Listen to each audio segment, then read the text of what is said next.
Estamos aquí en Los Ángeles en el Jet Center, en donde se acaba de anunciar el nuevo modo multijugador del Call of Duty Black Ops 4. Entonces vimos muchas mejoras a los diferentes modos, a los modos que ya conocíamos, con algunas mejoras con animaciones y cosas más realistas para que la dinámica sea mucho más divertida. El nuevo modo de zombies, que incluye nuevos mapas que inclusive te van a llevar a las épocas de los gladiadores, entonces se pone muy divertido. Y tuvimos oportunidad de hablar con Dan Bunting, una de las cabezas de Treyarch, el estudio que hizo este juego, y platicamos un poco con él de cómo fue evolucionando todo este modo multijugador y también muy especialmente de este nuevo modo de Battle Royale. Así que vamos con él. Dan, welcome. Thank you. I'm great. How are you? Pretty good. I'm really excited. We tried a little bit of the game. It looks amazing and it feels amazing. Good. I'm glad you liked it. We have big questions about it because there are big changes coming to the... It's a fourth installment and you've been in Treyarch for about 15 years now? Yeah, 15 years. And for the last games, you've been focusing on the multiplayer kind of section of it. Yeah, I have, most of my experience has been in multiplayer. I've done work on campaign in the past as well. I've done some work on zombies in the very first early days of zombies. So yeah, I've kind of bounced around to a lot of stuff, and now I'm trying to fulfill more of a studio leadership role and let the team take the reins on the development.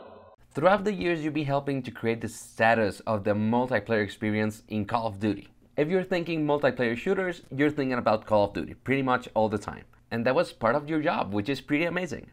And congratulations on doing that. Thank you. Right now, the Black Ops series has been changing a little bit. So how's it changing compared to the other installments? Well, there's a big focus on playing the game with your friends, and we are building a game from the ground up to be played with friends in lots of different ways for a very long time. You know, we think of games not as just the game that you release at launch, but the game that lives on beyond that, and how you can expand it, how you can grow it, how you can adapt to changes in the player base and things that they're doing. And yeah, so you know, big focus on playing the game with your friends socially. It's really interesting that you started your conference mentioning that there's a lot of things from the last games that are removed for the new Black Ops 4. Because it's really interesting and really important that you hear out for the players out there and listen to user feedback.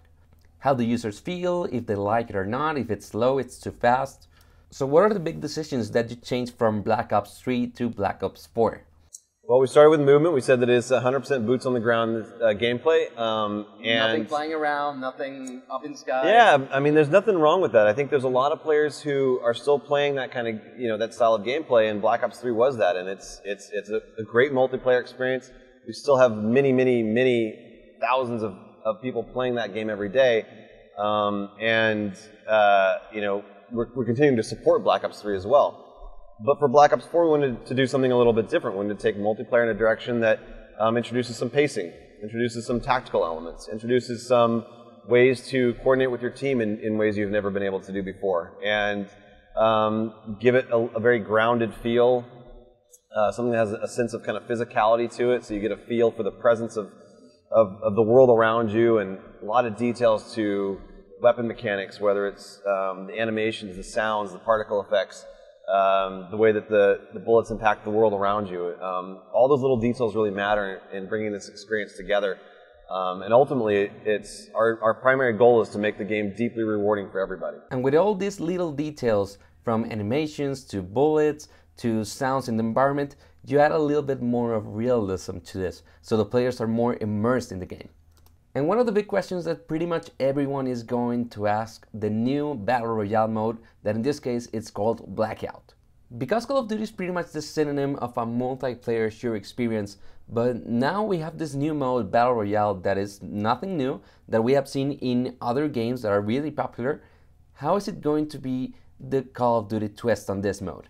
Well, we think of Battle Royale as kind of a genre because it's something that has some fundamental properties that are shared across the different games. But every time, you know, every studio's got their own kind of take on it, and this is no different. We're doing Battle Royale the Black Ops way. We're doing some, it starts with the unique gameplay that we offer, that tight feel of combat controls, the fluidity of motion, the responsiveness of the player and the controls in the world. And that's a good starting point because that's something that's unique, and Call of Duty has a very unique way of playing the game.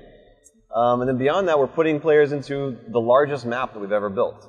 And we're bringing all the fan favorite content from Black Ops 1, 2, and 3, whether it's characters, weapons, vehicles, even some favorite locations from multiplayer maps and other parts of the games, all in this one big space. And we're giving you land, sea, and air vehicles. It's a really, it's a great fun experience. Lots of sandbox opportunities for emergent gameplay with friends. It's a blast. I can't wait for people to see it and play it.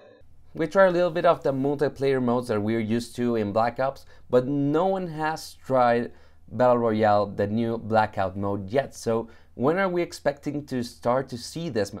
Try it out because we're really anxious to play it now.